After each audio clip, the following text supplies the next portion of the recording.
आप सभी लोगों का एक बार फिर से स्वागत है चैनल पर। तो जैसा कि हम लोग एस के अरोड़ा की बुक से लिटरेरी टर्म्स डिस्कस कर रहे हैं, तो उसी में ये नेक्स्ट पार्ट है। एक पार्ट हम पहले डिस्कस कर चुके हैं, वो आपको प्लेलिस्ट में मिल जाएगा, वहाँ जा कर के देख सकते हैं आप।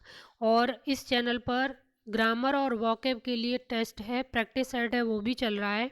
और उसका फ्री पीडीएफ आपको टेलीग्राम चैनल पर मिल जाता है, तो वो टेलीग्राम चैनल ज़रूर ज्वाइन कर लें। बाकी जो अन्य जैसे फिगर ऑफ स्पीच है वो कंप्लीट हो चुका है, आप प्लेलिस्ट में जाके देख सकते हैं। तो चलिए शुरू करते हैं। आज का पहला प्रश्न है, Walden is a memoir of. तो ये सर हेनरी डेविड थ्योरो का मेमोर है। नेक्स्ट है, who is famous for diaries and memories. तो डायरी और मेमोरीज के लिए जो फेमस है वो है सैमुअल पेप्सी। ऑप्शन सी यहाँ पे करेक्ट आंसर हो जाएगा। नेक्स्ट क्वेश्चन है, हुज लेटर आर फेमस। तो जो लेटर फेमस थे वो थे पेस्टॉन फैमिली के। ऑप्शन बी करेक्ट आंसर हो जाएगा। This term from the French for vanguard a new wave, this is. तो ये देखिए, कोई भी नई चीज़ स्टार्ट करनी है या कोई नई विचारधारा है, तो उसके लिए जो वर्ड यूज़ होता है वो होता है अवेंट गार्ड। तो ऑप्शन सी करेक्ट आंसर हो जाएगा। नेक्स्ट है, it is a grammatical term which refers to the inversion of word order from one clause to another. It is. तो ये है कायाज्मस। इसमें क्या होता है, ये फिगर ऑफ स्पीच है, बहुत ही महत्वपूर्ण है। ये बेस्ड ऑन कंस्ट्रक्शन होता है। इसमें क्या होता है, जो वर्ड है उसको क्रॉस वाइज रखा जाता है। जैसे कि एग्जाम्पल देखते हैं, fair is foul, foul is fair, beauty is truth and truth is beauty. तो इस तरीके से जो शब्द हैं उनका रिवर्सल हो जाता है क्लॉज में, तो वहाँ पे कियास्मस होता है। ऑप्शन सी करेक्ट आंसर हो जाएगा।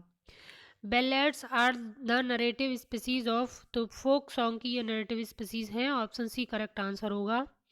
चेवी चेस, नेट राउंड, maid Cowper's, the diverting history of John Gilpin and Coleridge, the rime of the ancient mariner, Keats, la belle dame sans merci, sir Walter Scott, the lay of the last minstrel are some of the well known. तो ये सभी ballets के example हैं जो कि सवाल में पूछे जा सकते हैं।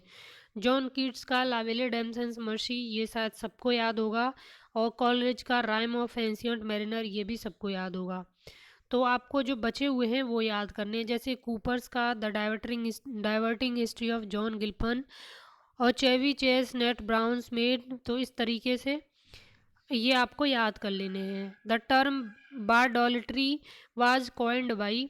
तो ये जो बारडोलिट्री टर्म है, ये excessive praise of William Shakespeare के संदर्भ में यूज़ होता है।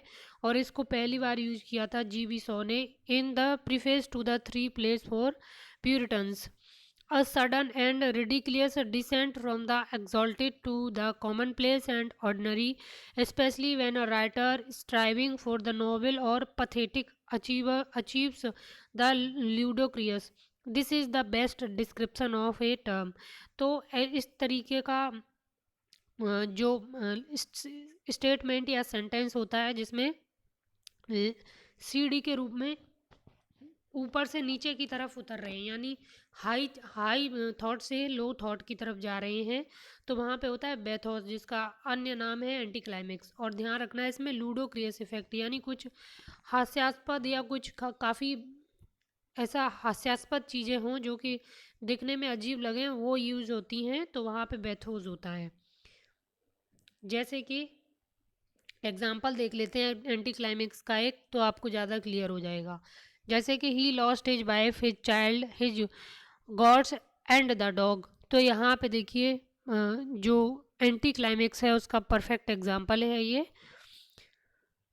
नेक्स्ट है, it is a group of authors who repudiated respectability and normal social behavior. They cultivated a rootless manner of living.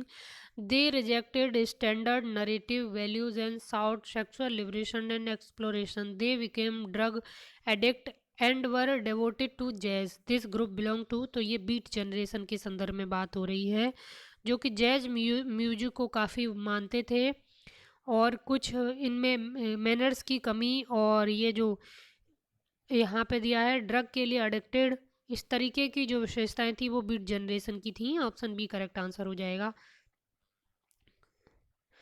Next question है, it is a American group writers in 1950. It is a result of confusion and chaos which prevailed in the society after Second World War. Its main points are the rejection of standard narrative values, making a spiritual quest, the exploration of American and Eastern religions, the rejection of materialism, explicit portrayals of the human condition, experimentation with psychedelic drug, and sexual liberation and exploration. This group is known as a beat generation. तो ये एक जो beat generation writers का time था, ये कब था? ये था 1950 में, ध्यान रखना है. सेकेंड वर्ल्ड वॉर के बाद जब समाज में बहुत केओस होता है और जो नैतिकता है और जो भगवान में भरोसा है उसमें थोड़ी कमी आती है, उसके बाद सोसाइटी में बहुत ज़्यादा चेंज आता है, तो उसी संदर्भ में इस वर्ड का यूज़ होता है. और जो इस संदर्भ में लेखक थे उनके लिए बीट जनरेशन राइटर्स बोला जाता है. In his essay four ages of poetry 1820, Thomas Love Peacock classifies poetry into four periods which are. तो जो थॉमस लव पीकॉक है इसने पोइट्री को 4 पीरियड में डिवाइड किया है. उनका नाम आपको यहाँ पे बताना है. तो आयरन, गोल्ड, सिल्वर और ब्रास, इस तरीके से इन्होंने उसको क्लासीफाई किया है. The Pulitzer prize is awarded by, तो कोलंबिया यूनिवर्सिटी न्यूयॉर्क के द्वारा ये प्राइज दिया जाता है. Allen Ginsberg's, Howl Williams, S Burroughs, naked lunch and Jack Kerouac's on the road are the instance of. तो ये सभी बीट लिटरेचर के एग्जाम्पल हैं. काफ़ी इंपॉर्टेंट हैं, पूछे जा सकते हैं पीजीटी में, तो इनको आप याद कर लेना.